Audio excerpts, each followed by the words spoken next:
And this morning, confirming what we already knew, House Oversight Committee Chairman James Comer laying out the Biden family's influence peddling scheme yesterday with details of how Joe Biden and his family cashed in on policy changes and policy decisions. The committee identified at least $10 million sent to the Biden family from foreign nationals while Joe Biden was vice president. And that, again, is what we know so far. President Biden has claimed since the 2020 election that his family has not received money from China. That was a lie in 2020, and he continues to lie to the American people. Joining me right now is the man himself. He is Kentucky Congressman, the chairman of the House Oversight Committee, James Comer. Mr. Chairman, always a pleasure. Thanks for being here. Good morning, Maria. Well, they are very serious charges. You said that you identified $10 million, but then later I heard even more money. What have you been able to identify in your work and in this investigation in terms of how much money the Biden family has taken in from foreign nationals?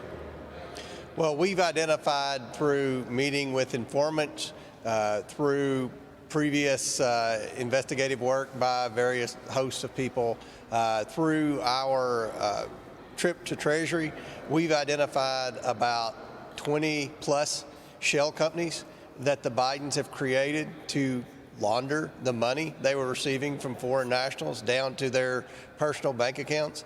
We've identified about 12 different banks that they were laundering this money through. Maria, what we presented yesterday was from 4 banks.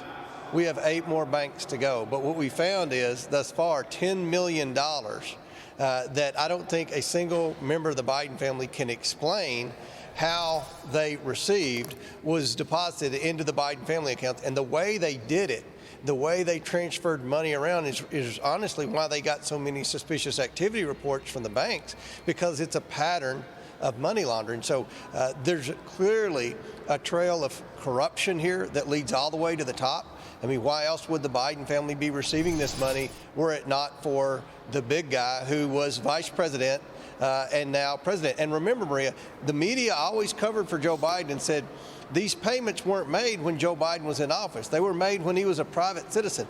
We dispelled that myth yesterday, especially with respect to Romania. 16 of the 17 payments from the corrupt Romanian foreign national that went to the Biden family were made while Joe Biden was vice president and actively involved in Romanian foreign policy. That is just incredible to me. Here's a bit of what you and your colleagues said yesterday at the press conference. Watch this.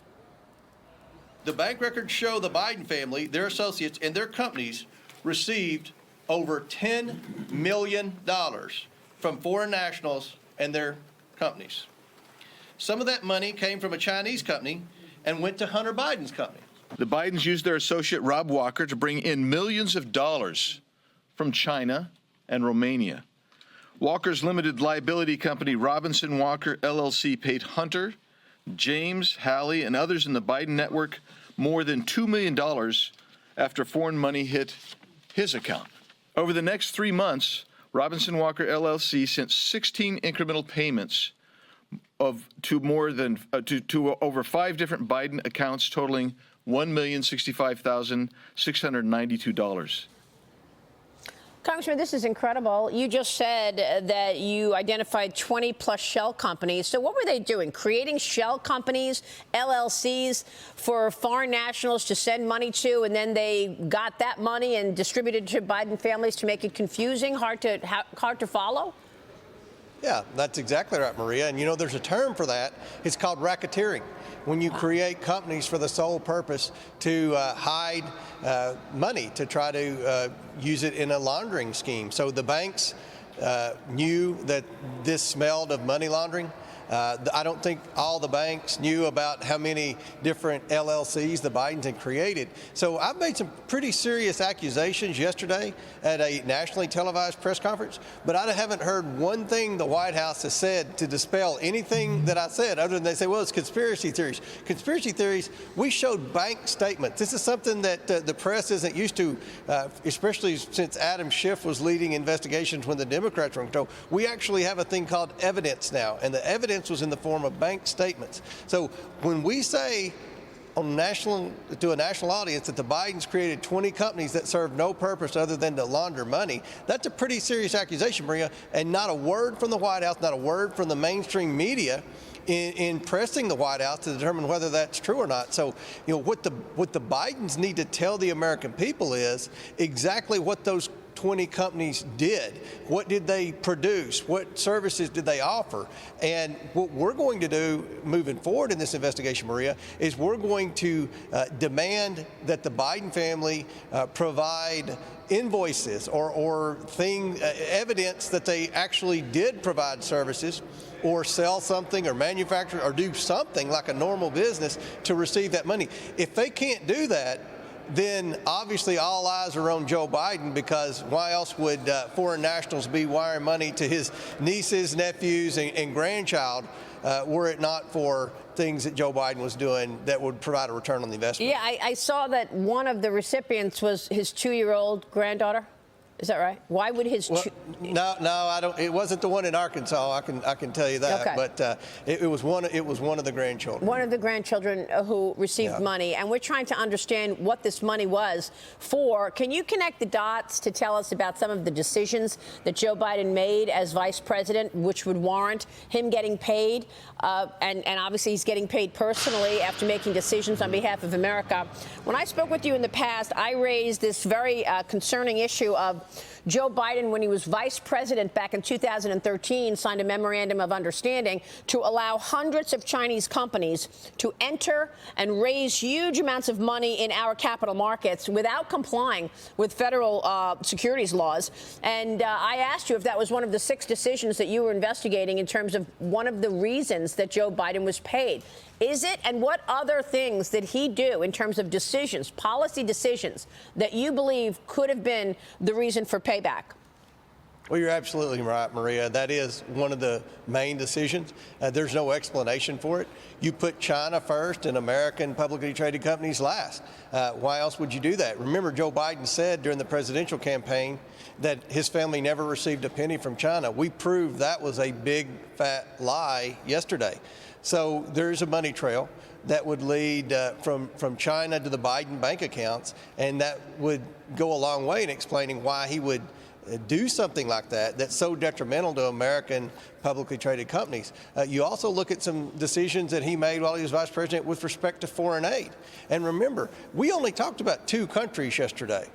There are many more countries. And what I said to people about the Bidens and where they were influence peddling, China was probably the most reputable country they were dealing in. I mean, This is how bad some of these countries like Romania were that they were influence peddling in. And the one thing that Joe Biden had in common with these very shady countries that they were influence peddling in is he was taking a lead in things like foreign aid, in major policy decisions that the Obama administration was making with these countries. So, there's a lot more to come. We gave an update to the American people yesterday, and I think at the end of the day, we proved that Joe Biden hasn't been truthful about his family's income streams. We proved that the Biden family don't have a single legitimate business. Their business was taking money from our adversaries around the world. And we identified 9 of the Biden family members who were in on the gig. Unbelievable. And, we also questioned the China initiative, and that's when he was president. When he walked into the White House, one of the first things he did was cancel the China initiative, which, of course, was an initiative that the FBI was arresting people who were sending information, intellectual property to China. But, Congressman, you need a willing partner in this in the DOJ, and you don't have it. The FBI is refusing to hand over that document that you subpoenaed. It allegedly proves that President Biden was involved in an illegal bribery scheme with a foreign national. In a letter to you, the agency writes this. It wants to, quote, avoid revealing information, including unverified or incomplete information that could harm investigations, unfairly violate privacy, or create misimpressions in the public. So what are you going to do now?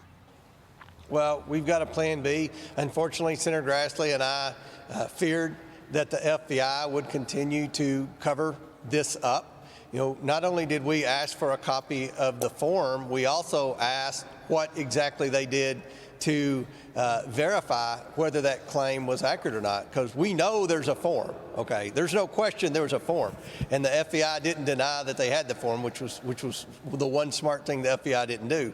The question that we had for the FBI is, what have you done to investigate this? So obviously they continue a pattern of protecting the Bidens, not talking about the Biden, and we're going to move forward with Plan B. And it's unfortunate that we have to do this. It's unfortunate that neither Senator Grassley nor I have 1 ounce of confidence in the leadership of the FBI right now or the DOJ, but we're going to move forward. They're not going to obstruct our investigation of corruption in this White House, and we're going to continue to press and get answers and provide the American people with the facts. Congressman, what's Plan B?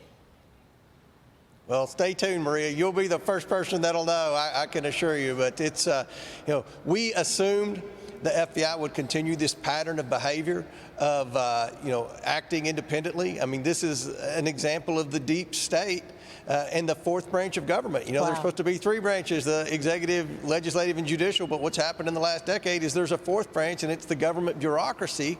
And they have no checks and balances. And we have to do something about it. If the senators don't stick with us this fall, when we reappropriate the funds for the next 12 months, then there's going to be a lot of problems here in Congress. We've got to hold the DOJ accountable. We've got to do it with the power of the purse this fall when we are able to renegotiate the budget for the next 12 months. Some of the most serious allegations ever leveled at a sitting president, and the mainstream media refuses to cover it.